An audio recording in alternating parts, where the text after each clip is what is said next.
जर का आपल्या घरी जास्त पिकलेली केळी असली तर त्याचं काय करावा हा आपल्याला प्रश्न पडतो. तर आज मी तुम्हाला अशाच केळ्यांपासून छान असा मऊ केक बनवून दाखवणार आहे. हा मी बनाना केक तयार करून दाखवणार आहे. बघा किती एकदम स्पॉन्जी आणि खूप चविष्ट असा हा केक बनतो. घरच्या काही साहित्यातच हा केक तयार होतो. एकदम मऊ आणि एकदम चविष्ट असा हा केक तयार होतो. तर त्यासाठी मी आता पुढे तुम्हाला काही साहित्य सांगते, पण हा बघा मी तुम्हाला कापून सुद्धा दाखवते केक. किती एकदम मऊ असा झालेला आहे आणि त्याला जाळी सुद्धा छान आलेली आहे. हा केक बनवायला मी बिलकुल पण मैदा किंवा गव्हाचं पीठ वापरलेलं नाही आहे. हा मी केक रव्यापासून पूर्ण बनवलेला आहे. तर बघा, आता ही रेसिपी आपण चालू करूया. त्यासाठी लागलेलं साहित्य मी तुम्हाला सांगते. ही केळी होती माझ्याकडे, जास्त दिवस झाले होते. तर आता ही 2 केळी मी घेतली आहे पिकलेली. त्याची साल काढून घ्यायची आहे. साल काढल्यानंतर ह्याचे तुकडे करून घेऊन मिक्सरच्या भांड्यामध्ये टाकायचे आहेत. हे असे मध्यम असे मी तुकडे करून मिक्सरच्या भांड्यामध्ये टाकून घेतले. जास्त बारीक करायची काही गरज नाही आहे, कारण ते मिक्सरच्या भांड्यामध्ये आपल्याला बारीक करून घ्यायचे आहेत. आता हे दोन्ही पण केळे मी कापून घेतले त्या मिक्सरच्या भांड्यामध्ये. त्यामध्ये आता मी अर्धा कप ही जाडी साखर घेतली आहे, म्हणजे जी आपण घरी वापरतो तीच साखर घातली आहे. ही अर्धा कप मी साखर घालून घेतली. 1 कप हा बारीक रवा घालून घेतला. हा 0 नंबर रवा आहे, म्हणजे जो आपण लाडूसाठी वापरतो तो रवा घातला. आणि पाव कप मी हे तेल घालून घेतलं आहे. पाव कप तेल घातलं आहे. तेल हे वासाचं घ्यायचं नाही आहे, म्हणजे शेंगदाणा किंवा मोहरी तेल वापरायचं नाही आहे. आता त्यामध्ये मी पाव कप दूध आणि थोडासा व्हॅनिला इसेन्स घातला, म्हणजे 1 ते 1.5 चमचा भरून व्हॅनिला इसेन्स घालून घ्यायचा. त्याने वास छान येतो. व्हॅनिला इसेन्स नाही वापरायचा असेल तर वेलची पूड असेल तर ती सुद्धा टाकली तरी चालेल. आता हे मिक्सरला फिरवून घ्यायचं. बघा किती एकदम छान बारीक असं करून घेतलं आहे मी मिक्सरला. हे दाखवते. ह्या स्टेजपर्यंत तुम्हाला हे असंच ठेवायचं आहे. जास्त घट्ट किंवा जास्त पातळ करायचं नाही आहे.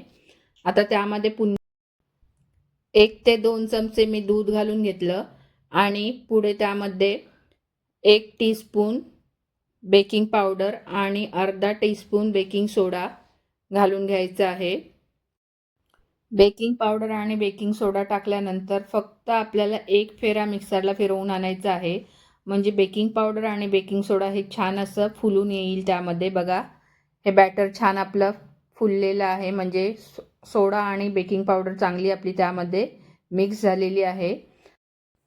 आता हे आपलं मिश्रण तयार आहे केकचं. आता हे टीनमध्ये ओतून घ्यायचं आहे. हे मिश्रण तयार करायच्या अगोदरच मी केकचं टीन तयार करून घेतलं आहे, म्हणजे ह्या भांड्याला मी तेल लावून घेतलं आणि त्याला हा बटर पेपर लावून घेतला आहे.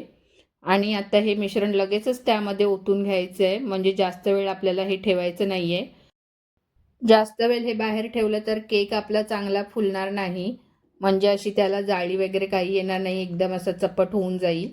तर हे लगेचच बॅटर मी ह्या टीनमध्ये काढून घेतलं आणि वरून ही टुटी फ्रुटी टाकून घेतली.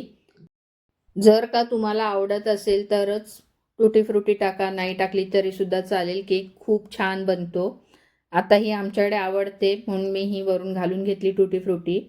टुटी फ्रुटी घातल्यानंतर थोडंसं आपल्याला असं टॅप करून घ्यायचं आहे, म्हणजे त्यामध्ये बबल असतील ते निघून जातील.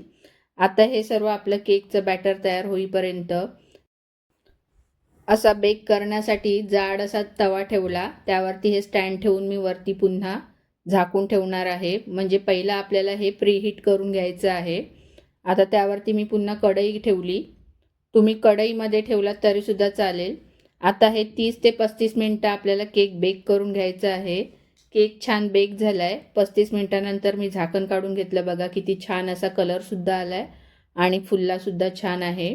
आता ही स्टिक टाकून मी दाखवली तुम्हाला, म्हणजे हा कुठेसुद्धा आपला कच्चा राहिलेला नाही आहे. केक छान असा बेक झाला आहे. मध्ये एकदासुद्धा मी खोलून बघितलेला नाही आहे. हा आता थंड झाल्यानंतर केक आपल्याला टीनमधून काढून घ्यायचा आहे.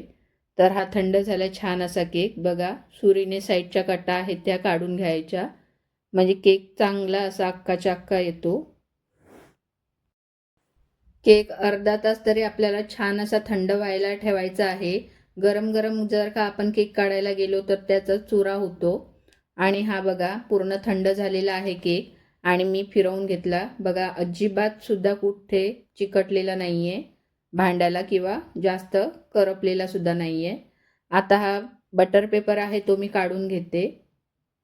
हा बटर पेपर काढून घ्यायचा आहे आणि नंतर आपल्याला केक छान असा पीसमध्ये कट करून घ्यायचा आहे. बघा छान असा आपला बेक झाला आहे केक, कलरसुद्धा छान आला आहे आणि चव तर अप्रतिमच होणार आहे याची.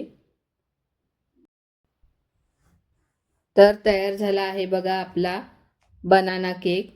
जर का माझ्या रेसिपी आवडत असतील तर माझ्या चॅनलला लाईक करा, शेअर करा आणि सबस्क्राईब करा. अशाच काही नवीन नवीन रेसिपी बघायच्या असतील तर नक्की मला कमेंट्स करा. तर बघा किती छान असा हा केक तयार झाला आहे, किती छान स्पॉन्जी असा झाला आहे.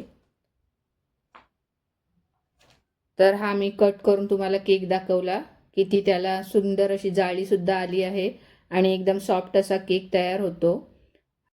तर तयार आहे आपला सुंदर असा बनाना केक.